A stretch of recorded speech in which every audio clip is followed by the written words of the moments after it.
అందరికీ నమస్కారం. కేడాక్స్కి స్వాగతం. ఈరోజు మనం మహాభారతం ఎపిసోడ్ నెంబర్ 9 చేద్దాం. ఈ వీడియో చేసే ముందు మనం ముందు వీడియో రీకాప్ చేద్దాం. యయాతి చక్రవర్తి రాజపరిపాలన బాగా చేసినా అతను భార్యకి అన్యాయం చేశారనమాట, ఇంకో కన్యను పెళ్లి చేసుకొని. అందుకే శుక్రాచార్యుడు అతనికి శాపం పెడతారనమాట. ఏమని, నీకు ముసలితనం వచ్చి నీ యవ్వనం పోతుందని చెప్పి శాపం పెడతారనమాట. అప్పుడు 5 కుమారులు అడుగుతారనమాట. యయాతి చక్రవర్తికి ఉన్న 5 కుమారులు అడిగితే ఆ 5 కుమారులు కూడా ఒప్పుకోరు. 5వ కుమారులు ఒప్పుకుంటారు అనమాట. 5వ కుమారుడు అయిన పురు ఒప్పుకొని అతను రాజు పరిపాలన చేస్తాడు. ఇతనికి అంత చేసినా కూడా అతనికి సంతోషం ఉండదు అనమాట. అందుకే ఇతను మళ్ళీ తిరిగి యవ్వనాన్ని ఇచ్చేసి అతని యొక్క శాపం తీసుకొని వెళ్ళిపోతారు అనమాట. అడిగి తపస్సు చేసుకొని వెళ్ళిపోతారు యయాతి చక్రవర్తి. ఇప్పుడు మనం ఎపిసోడ్ నెంబర్ 9లోకి వెళ్ళిపోదాం. ఈరోజు మనం భీమ స్టోరీ గురించి మాట్లాడుకుందాం. హస్తినాపురంలోని పంచపాండవులు అలాగే కౌరవులు కూడా బాల్యచేష్టలతో పెరుగుతున్నారనమాట. వాళ్ళందరిలో భీముడు బలవంతుడిగా అయ్యాడు. అయితే భీముడు దుర్యోధనుని మిగతా కౌరవుల్ని హాస్యంగా అంటే ఆట పట్టిస్తూ ఉండేవారు అనమాట. ఎలాగంటే జుట్టుని ఏడ్చడం, తలని దీకొనడం, అలాగే వాళ్ళు నదిలో ఆడుకుంటున్నప్పుడు వారి తలను ముంచేయడం, మీదకి ఎక్కినప్పుడు వాళ్ళని చెట్టుని తన్ని వాళ్ళని కింద పడేలా చేయడం వంటి ఎటకారమైన పనులు చేస్తూ ఉండేవారు అనమాట. సిల్లి లాంటి పనులు చేస్తూ ఉండేవారు. అయితే భీముడు వల్ల కౌరవులకి ఎన్నో దెబ్బలతో బాధపడేవారు. అందుకే వారికి ఎంతో ఈర్ష, అసూయ ఏర్పడింది, క్రోధం అన్నీ ఏర్పడ్డాయి అన్నమాట భీముడి మీద. ఎవరికి, దుర్యోధనకి అలాగే ఇతర కౌరవులకి. రాజపుత్రులైన రాజోచితమైన విలువిద్య, అస్త్రశస్త్ర విద్యలు అలాగే ఇతర విద్యలు కృపాచార్యులు వాళ్ళందరికీ నేర్పించేవారు అన్నమాట. వాళ్ళందరికీ నేర్పించేవాళ్ళు అనమాట. ఎవరికి, కౌరవులకి అలాగే పాండవులకి. కానీ దుర్యోధనకి ఒక ఆందోళన ఉండిపోయింది అనమాట. ఏంటంటే తన తండ్రి ధృతరాష్ట్రుడికి అంధుడు కావడంతో అతనికి సింహాసనం దక్కలేదు. అందుకే తన పాండురాజుకి ఆ సింహాసనం దక్కింది. యువరాజుకున్న యుధిష్ఠుడికి ఎక్కడ ఆ సింహాసనం దక్కుతుందేమోనని దుర్యోధనకి ఆ ఆందోళన ఉండిపోయింది అనమాట. అందుకే అందులో బలవంతుడైన భీముడిని చంపేస్తే వాళ్ళకి సగం బలం తగ్గిపోద్దని చెప్పి అతను భీముని చంపడానికి తన తమ్ములతో రెడీగా ఉన్నారనమాట. ఎలా చేశారంటే భీముడు తినే ఆహారంలో విషం కలిపారనమాట. అలాగే గంగాదేవి నదిలో స్నానం చేయడానికి అందరూ వెళ్తుంటే వాళ్ళందరూ స్నానం చేసేసిన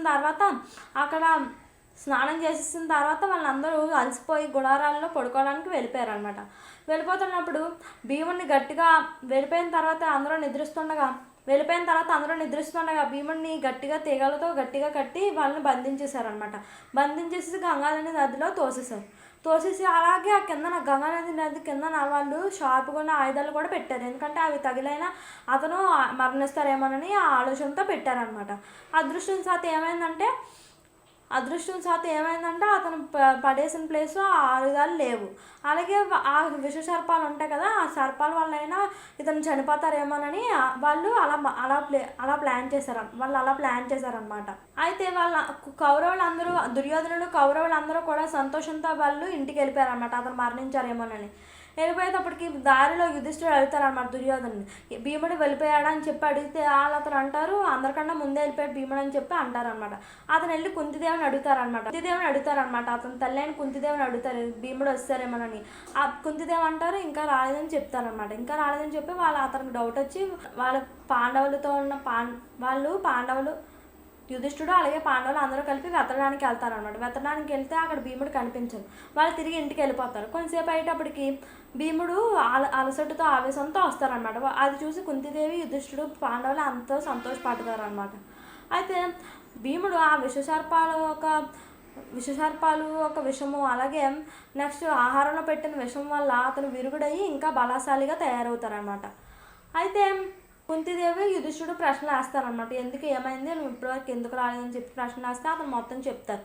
చెప్పేసరికి కుంతిదేవి విదురుడిని పిలుస్తారనమాట. విదురుడిని పిలిచి మొత్తం విషయం అంతా చెప్తారనమాట. దుర్యోధనుడు మంచివాడు కాదు అని చెప్పేసరికి